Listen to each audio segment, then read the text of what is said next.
Middle east से एक बड़ी अंतर्राष्ट्रीय खबर सामने आई है। ईरान ने अपने परमाणु कार्यक्रम पर लगे संयुक्त राष्ट्र के प्रतिबंधों से खुद को आजाद घोषित कर दिया है। शनिवार को तेहरान ने ऐलान किया कि अब उसका परमाणु कार्यक्रम यूएन प्रस्ताव 2231 की किसी भी शर्त से बंधा नहीं रहेगा। दरअसल 2015 में वियना में हुए ऐतिहासिक परमाणु समझौते JCPOA को मंजूरी देने वाली यही प्रस्ताव था।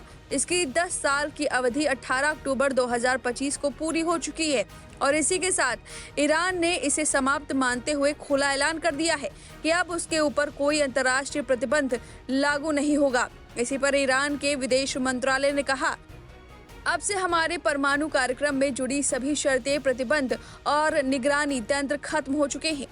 तेहरान की मांग है कि अब उसके परमाणु मुद्दे को यूएन सुरक्षा परिषद के एजेंडे से हटाया जाए और उसे अन्य गैर परमाणु हथियार वाले देशों की तरह माना जाए।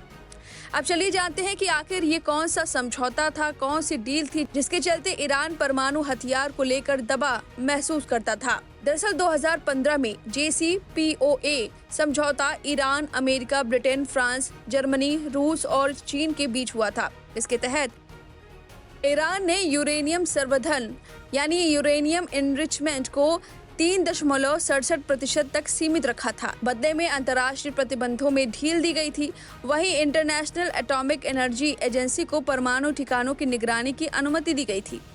लेकिन 2018 में अमेरिकी राष्ट्रपति डोनाल्ड ट्रंप ने समझौते से एक तरफा बाहर निकलते हुए फिर से कड़े प्रतिबंध लगा दिए। इसके बाद ईरान ने धीरे धीरे समझौते की शर्त तोड़ना शुरू कर दिया और अब वो 60% तक यूरेनियम संवर्धन कर रहा है, जो परमाणु हथियार स्तर 90% के बेहद करीब है। दरअसल ईरान के पास लगभग 20,000 सेंट्रीफ्यूज और एक विशाल समृद्ध यूरेनियम भंडार है, जो 8 से 10 परमाणु बम बनाने के लिए पर्याप्त माना जाता है। अगर ईरान चाहे तो बिना किसी अंतर्राष्ट्रीय समझौते के सिर्फ 2 से 3 महीने में पहला परमाणु हथियार तैयार कर सकता है। लेकिन ध्यान रहे कि JCPOA जैसे परमाणु समझौते बम बनाने के लिए जरूरी सामग्रियों को सीमित कर देते हैं। इससे अगर ईरान अपनी प्रतिबद्धताओं का उल्लंघन करता है तो उसका बम तैयार करने का समय 2 से 3 महीने से बढ़कर 1 साल तक हो जाता है। वहीं IAEA की निगरानी इस बात की पुष्टि करती है कि ईरान अपने वादों का पालन कर रहा है या नहीं। अगर ईरान नियम तोड़ता है तो संयुक्त राष्ट्र, अमेरिका और यूरोपीय संघ तुरंत प्रतिबंध लागू कर सकते हैं, जो ईरान की अर्थव्यवस्था को पहले ही प्रभावित कर चुकी है। वहीं ईरान के पास यूरेनियम और सेंट्रीफ्यूज का ऐसा भंडार है कि अगर अनियंत्रित छोड़ दिया जाए तो यह तेजी से बढ़ सकता है। बम बनाने के लिए जरूरी समय और संसाधन JCPOA जैसे समझौते के चलते महीनों से सालों तक बढ़ जाते हैं।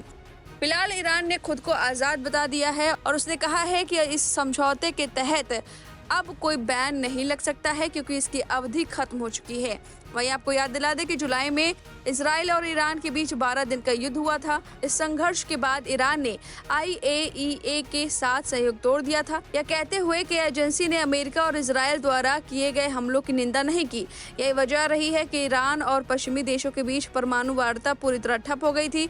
अब जैसे ही यूएन प्रस्ताव की अवधि खत्म हुई, तेहरान ने अपने स्वतंत्र परमाणु कार्यक्रम का ऐलान कर दिया है, जो आने वाले समय में मध्य पूर्व में शक्ति संतुलन को हिला सकता है।